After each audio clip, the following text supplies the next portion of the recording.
In this tutorial, I'll show you how to create cohorts. This guide will help you understand both automatic and manual cohort creation methods to manage your programs efficiently. When creating or adding a date for a program, you have the option to create the cohort automatically. For our example, I will show you how to create a cohort manually. Once you create a date, you can go to Cohorts and add a cohort manually. Click on the Cohort tab, then click Add Cohort.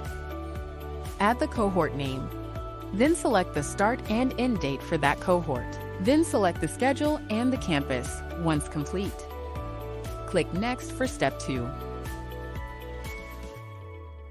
Provide the start and end dates and the instructor for each course. Once you add the information, click Finish to add the cohort. To verify the cohort creation, you can go to the Cohorts tab and view the cohort that was just created.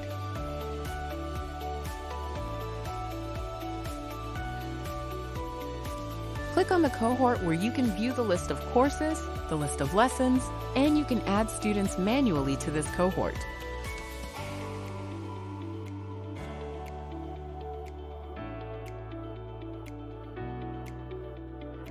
You can also add cohorts from the Cohorts menu under SIS. Click Cohorts.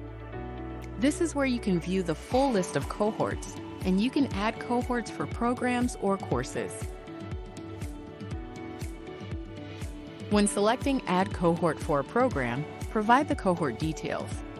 Select the program for this cohort and click Next.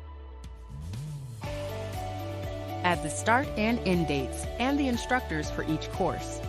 Once complete, click Finish to create the cohort.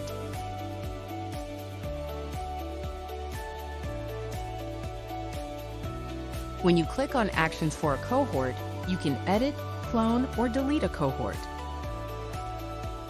You have successfully created and managed cohorts by following the step-by-step process. You can verify cohort creation, add students, and manage courses effectively.